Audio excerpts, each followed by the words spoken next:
ஓட்டு கேட்கும் போதுதான் வருவாங்க. அதோட சரி. நாம யோசிச்சு பார்க்காம இருக்கிற வரைக்கும் ஏமாத்திக்கிட்டே தான் இருப்பாங்க. ஜெயிச்சதுக்கு அப்புறம் மறுபடியும் வந்து கையெழுத்து கும்பிட்டு போயிடுறாங்க. அப்புறம் மறுபடியும் எந்த தேவையும் கேட்க மாட்டேங்கிறாங்க. துப்பாக்கியோட பவர்ஃபுல் ஆயுதம் உங்க கையில இருந்தது, உங்க ஓட்டு. அதுல உங்க கோவத்தை காமிச்சிக்கலாம்ல. ஓட்டு கேட்கணும் வந்து அப்ப கேட்பாங்க, நான் செஞ்சேன் ஆனா ஒன்னும் செய்ய மாட்டாங்க. கேள்வி கேட்க ஆரம்பிச்சாதான் கேட்டது கிடைக்கும்.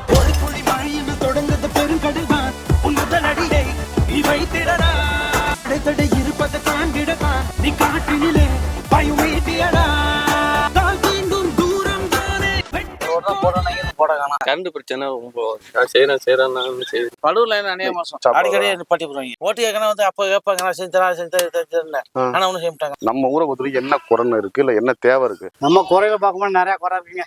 எங்களுக்கு போர் வசதி இல்ல. இப்ப இது ஒரே டேங்க் வச்சா எல்லா ஊருக்கும் ஓடிட்டு இருக்கு. அந்த போர் ஃபெயில் ஆயிடுச்சுன்னா அப்படிதான் ஒண்ணுமே இல்லை. மனு எல்லாம் கொடுத்துட்டு தான் இருக்கும். போர் போட சொல்லி எல்லாம் கொடுக்குறாங்க. அந்த செலக்ஷன் ஆயிடுச்சு, இன்னும் முடிஞ்ச பாடு இல்ல. கேக்குறாங்க, செய்யறோம் செய்யறோம்பாங்க.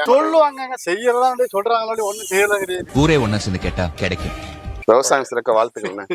நம்மள்ட்ட ஓட்டு வாங்கின அரசியல்வாதி எல்லாம் வந்து பார்த்தாங்களா, எதுவும் கேட்டாங்களா? இன்ன வரையும் உத்தரவு இல்ல. இப்ப நீங்க தான் முதல்ல வரீங்க. செய்யறேன்னு சொல்லி வந்து ஓட்டு கேட்டாங்க. வரவே வரலங்க. வந்தேன்னு சொல்றான்.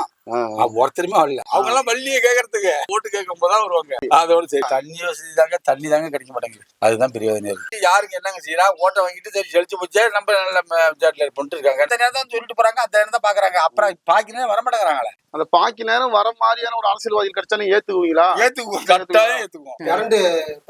கரண்ட் பிரச்சனை. உங்கள்கிட்ட ஓட்டு கேட்டுலாம் வருவாங்கல்ல 5 வருஷத்துக்கு ஒரு தடவை, அவங்ககிட்ட அந்த ஏதாவது குறைய சொல்ல முடியாது நம்மளால? சொல்ல முடியல. ஏன் வந்தாதானே சொல்ல முடியும். ஓட்டு கேட்க வருவாங்க.